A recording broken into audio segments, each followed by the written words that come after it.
देखो, हम तुम्हें नामदेव जी की कथा सुनाते हैं। जन्मांतर में नामदेव जी ने बहुत भजन किया था पूर्व में, तो बाल्यावस्था से भगवान के नाम में और रूप में बड़ी आसक्ति थी नामदेव जी की, स्वाभाविक। नामदेव जी का नाम पर अटल विश्वास था। बाल्यकाल से ही सर्वदा वो विठ्ठल विठ्ठल विठ्ठल, जय राम कृष्ण हरि, जय राम कृष्ण हरि, ऐसा जपते रहते थे नामदेव जी। उनकी जिह्वा निरंतर राम कृष्ण हरि विठ्ठला विठ्ठला विठ्ठला। बाल्यावस्था में उनके सरल विश्वास और व्याकुलता पूर्वक आवाहन से ठाकुर जी मूर्ति में नहीं टिक पाए, साक्षात प्रकट हो गए। एक बार ये अपने नाना जी के पास रहते थे। इनका प्रादुर्भाव भी किसी पुरुष से नहीं हुआ, माता का गर्भ रहा और आप प्रकट हो गए। पूर्व जन्म के कोई बहुत बड़े भजनानंदी महापुरुष थे। इनकी माता जी बाल्यकाल में अपने पिता से अर्थात नामदेव जी के नाना से पूछा कि मेरा पति कौन है, तो उन्होंने ठाकुर जी को बताया, ये ठाकुर जी आपके पति है। तो बाल्यावस्था से उन्होंने दृढ़ निश्चय करके वैसे ही व्यवहार जैसे एक नवकिशोर पुरुष से किया जाता है, वैसे ही ठाकुर जी पर दृष्टि रखना, और वो दृष्टि माधुर्य भाव से रखना, श्रृंगार भाव से, कांता भाव, प्रभु मेरे पति हैं। जब ये नवयुवती हुई तब इन्होंने प्रभु से कहा कि मेरी मांग है कि मेरे संतान हो अब आपसे, जब आप हमारे पति हो तो आप हमारे संतान प्रदान करें। तो अनंत ब्रह्मांड जिनके संकल्प से प्रकट हुए, उन्हीं भगवान के संकल्प से नामदेव जी महाराज गर्भ में आ गए। अब जब गर्भ बढ़ने लगा तो आपस में लोगों की चर्चा हो गई कि देखो, सयानी लड़की का ब्याह न हो करने से यही दुर्गति होती है। ये चर्चा नामदेव जी के नाना के कान में पड़ी। अभी नामदेव जी गर्भ में ही थे। उन्होंने बेटी को बुलाया और कहा, ऐसा तो हम कभी नहीं सोच सकते थे कि हम इतने महाभागवत ठाकुर जी की सेवा परायण, बच्चापन से तुम्हें धर्म की शिक्षा दी, तुम गर्भ कैसे धारण कर लिए, कौन है तुम्हारा पति? तो उनका, पिताजी आप नाराज मत होइए, जिनको आपने पति बनाया कि ये तुम्हारे पति हैं, उनके सिवा आज तक मैंने किसी को देखा नहीं, किसी को छुआ नहीं। ये गर्भ मैं भगवान को साक्षी करके कहती हूं कि भगवान का ही है, इन्हीं का दिया हुआ है। बड़े प्रसन्न हुए, बोले अब मुझे किसी की परवाह नहीं कि कौन क्या करता है। तब नामदेव जी प्रकट हुए, बचपन से ही विठ्ठला विठ्ठला विठ्ठला।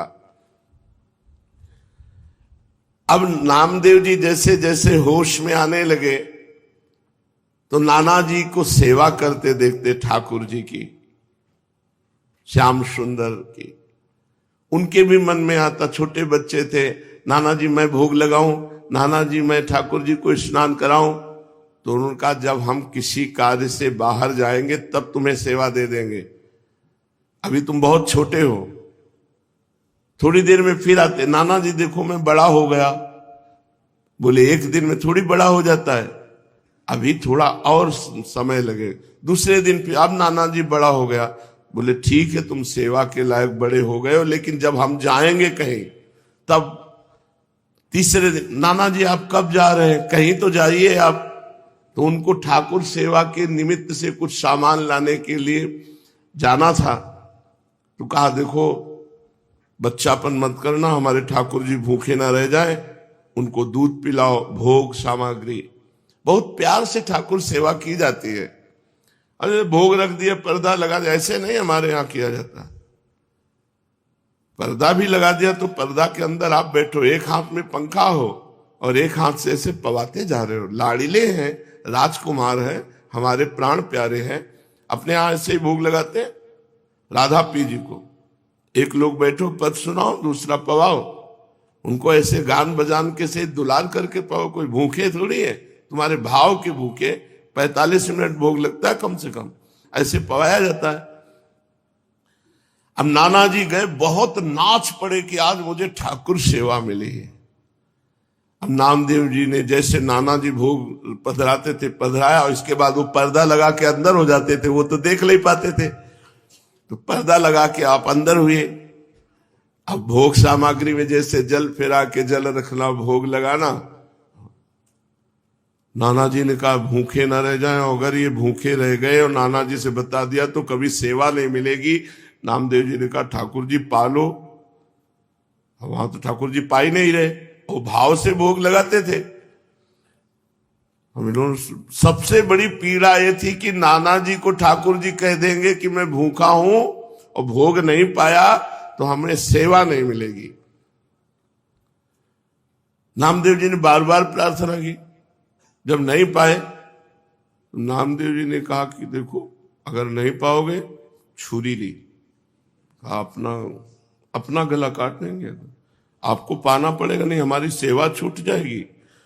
अब वो सीधे एकदम सरल बच्चा बिल्कुल सच्चाई में उतर आए, वो भगवान प्रकट हो गए। कहा पाओ, बोले हम रोज वैसे ही पाते थे जैसे तुम पर्दा लगा दिया, हम ऐसे भाव से पा लेते थे, तुम तो जबरदस्ती कर। बोले नहीं, पूरी थाल का पाओ। जब शिकायत करोगे नाना से कि हमें वो ठाकुर जी बातचीत कर रहे, अपने हाथ से नामदेव जी दूध पिला रहे ठाकुर जी को, तो अत्यंत व्याकुलता और सत्य भाव कि ठाकुर जी हैं, ठाकुर जी को प्रकट होना पड़ा और दुग्ध पान किया। बड़ी प्रसिद्धि नामदेव जी की, नाम का प्रकाश। भगवान विट्ठल उस दिन से रोज वार्ता करते थे नामदेव जी से। एक बार काशी आदि तीर्थों की यात्रा करके निवृत्तिनाथ, ज्ञानेश्वर, सोपान देव, मुक्ताबाई, नामदेव और गोरा कुम्हार जी के घर ये सब बड़े बड़े संत बैठे हुए थे। समस्त साधुजन गोरा कुम्हार भी बड़ी ऊंची के स्थिति के महात्मा थे, तो उनके यहां एक थापी पड़ी हुई थी जिससे मटकी को गोल किया जाता है। मुक्ताबाई ने ऐसे थापी उठाई और गोरा कुम्हार से कहा चाचा जी ये क्या वस्तु है? गोरा कुम्हार जी ने कहा ये थापी है। मुक्ताबाई ने कहा ये किस काम में आती है? गोरा कुम्हार ने कहा इससे मिट्टी के घड़े को ठोक ठोक करके देखा जाता है कि पक्का हो गया कि कच्चा भी है। मुक्ताबाई ने कहा अच्छा, इससे देख करके पता चलता है पीट करके कि घड़ा पक्का है या कच्चा? तो मैं देखूं घड़ा पक्का है कि कच्चा? तो उनका देख लो। उन्होंने समझा घड़े की बात। उन्होंने ज्ञानदेव, सोपान देव, एकनाथ जी, बड़े बड़े भक्त जो बैठे थे सब कैसे थापी मारी, कोई नहीं बोला। जब नामदेव जी के थापी मारी तो उन्होंने कहा ये क्या है, ये क्या खिलवाड़ कर रहे, सर पे थापी मार। बोले चाचा ये घड़ा कच्चा है। ये बोल पड़ा ये घड़ा कच्चा है। तो सब संत हंस दिए और गोरा कुम्हार जी भी हंस दिए और कहा अच्छी बात है, कच्चे हैं नामदेव। गोरा कुम्हार ने जब कहा कि हां कच्चा, तो नामदेव जी को बड़ा सकुच लगा, एक अपमान जैसा प्रतीत हुआ और वे क्रुद्ध हो गए। उन्होंने कहा दोबारा थापी हमारे माथे पे मत मार देना। और सब लोगों ने हमें कच्चा क्यों कहा? यह अन्यायपूर्ण क्रिया साधु होकर के ऐसा थोड़ी किया जाता है, नामदेव जी ने कहा। गोरा कुमार और अन्य साधुओं के मस्तक पर जब थापी थप थप करके लगी तो किसी ने नहीं बोला, लेकिन नामदेव जी को गुस्सा आ गया और नामदेव जी ने ऐसा बोला। गोरा कुम्हार जी ने कहा यह कच्चा घड़ा पक्का है, मतलब इसमें संशय नहीं है, नामदेव जी कच्चे साधु हैं। अब उनको और सब संतों के बीच में ऐसा जब कहा तो हृदय में बड़ा चुभा। नामदेव बुरा मत मानना, तुम भक्त अवश्य हो, इसमें कोई संशय नहीं, पर अभी तुम्हारे अभिमान को कोई चोट नहीं पहुंचाया, अभी तुम्हारा अभिमान सुरक्षित है, इसलिए तुम कच्चे साधु हो। ठाकुर जी के पास वो एकांत में गए विट्ठल भगवान से, और विट्ठल भगवान से कहा कि सब लोग हमको कच्चा कह रहे हैं, तो मैं कहां से कच्चा हूं? कह रहे तुम्हारे अंदर अभिमान है। हमने वहां सभा में पूछा कि तुम कैसे कह सकते हो मैं कच्चा हूं? तो हमें जब भगवान साक्षात हमसे बात करते हैं तो कच्चा कैसे? तो उन्होंने कहा तुम निगूढ़ा हो, तुमने अभी तक गुरु नहीं बनाया इसलिए तुम कच्चे हो। तो मैं आपसे ये पूछ रहा हूं कि गुरु का कार्य क्या होता है? आपसे मिला देना हो। आप रोज हमसे बात करते हो तो हमें गुरु की क्या आवश्यकता है? नामदेव जी ने कहा। नामदेव जी अत्यंत दुखी पंढरपुर भगवान श्री विट्ठल जी से ऐसी जब प्रार्थना की तब विट्ठल भगवान ने कहा कि जो संतों ने निर्णय किया वो सच्चा निर्णय किया है, तुम अभी कच्चे हो। अब तो और जलन पैदा हो गई। अभी तक तो संत कह रहे थे, भगवंत भी कह रहे हैं, तो प्रभु बताओ मैं पक्का कब होऊंगा? क्योंकि मैंने आपके सिवा किसी को कुछ नहीं माना, आप ही सब कुछ हमारे हो। देखो, जब तक तुम गुरु को स्वीकार नहीं करोगे तब तक तुम चाहे हमारे गले लगो, हमसे बात करो, हमारे संग खेलो, तो भी तुम कच्चे ही रहोगे। हम तुम्हारे साथ सदैव रहते हैं, किंतु इस पर भी तुम्हें किसी मनुष्य देहधारी पुरुष को गुरु रूप स्वीकार करके उसके सम्मुख साष्टांग दंडवत होकर उसकी शिक्षा ग्रहण किए बिना तुम पक्के साधु नहीं हो सकते। क्योंकि तुम्हारा अहंकार ज्यों का त्यों सुरक्षित है। जब गुरुदेव के चरणों में साष्टांग लोटोगे और उनके वचन सुनोगे तब तुम्हारा अहंकार नष्ट होगा। अतएव तुम गुरु का वर्ण करो। तो नामदेव जी ने कहा कि प्रभु मैं कहां गुरु खोजूं, किसको गुरु बनाऊं? तो कहा जाओ, सामने जंगल है, उसमें एक भगवान शंकर का मंदिर है, उसमें एक विशोबा खेचर नाम के महापुरुष पड़े हुए हैं, उनको गुरु रूप में वरण कर लो। वहां गए, बड़ी विचित्र दशा देखी। वो बड़े अवधूत कोटि के महापुरुष भगवान शंकर के पिंड पर जो चिन्ह है शिवलिंग, उस पे तो पैर रखे हुए हैं और डेहरी पे सर रखे हुए आराम से सो रहे हैं। नामदेव जी गए, उन्होंने कहा कि इनको क्या गुरु बनाए, ये तो साधारण वैष्णव धर्म को भी नहीं जानते हैं। शिवलिंग पर पैर रखे हैं और डेहरी पर सिर रखे हैं। कहा महात्मा शिव जी से पैर हटाइए। तो आंख खोल के देखा और कहा बेटा जहां शिव ना हो वहां पैर रख दो। इस बात को वो समझ नहीं पाए कि कण कण शिव स्वरूप है, कोई ऐसा कण नहीं जहां शिव ना हो। उन्होंने पैर पकड़ा और हटाया। जे ही हटाया तो वहां दूसरा शिवलिंग, जिधर हटाते उधर शिवलिंग, क्योंकि सिद्ध महापुरुष ओहो चरणों में गिर गए। कहा बेटा कोई कण ऐसा नहीं जहां भगवान ना हो। बस नामदेव जी के हृदय में ये बात बैठ गई। कोई कण ऐसा नहीं है जहां भगवान नहीं, सर्वत्र भगवान है। नामदेव जी को उपदेश दिया। नामदेव जी ने विशोबा जी के चरणों में आत्मसमर्पण कर दिया।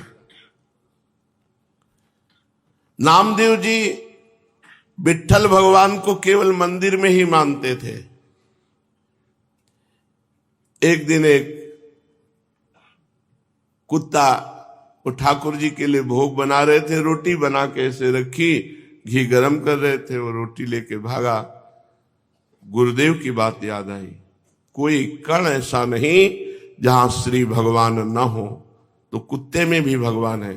कटोरा घी का लेके पीछे भागे चले जा रहे, प्रभु रूखी मत खाओ, घी चुपड़ा लो। नाथ अब हमसे छुप नहीं सकते, गुरुदेव की कृपा हो गई, आप ही हो। कुत्ते में भगवान को ढूंढ लिया। भगवान विट्ठल भगवान कुत्ते से प्रकट हो गए और कहा देखा गुरु कृपा देखी, मैं ही मुक्ताबाई के हृदय में बैठकर तुम्हारे थाप मार रहा था, तो तुमने मुक्ताबाई में मुझे न देखकर मंदिर में आके शिकायत की, और आज गुरु कृपा हो गई तो कुत्ते में तुमने मेरे को पा लिया, कुत्ते में मेरा साक्षात्कार कर लिया। तो गुरु कृपा विशिष्ट है, केवल ग्रंथ से देखकर मंत्र पढ़ने से भगवत प्राप्ति नहीं होती, गुरु कृपा से होती। 6 महीने में भगवत प्राप्ति कर ली ध्रुव जी ने, क्योंकि नारद जी जैसे समर्थ गुरु द्वादशाक्षर मंत्र का उपदेश किया।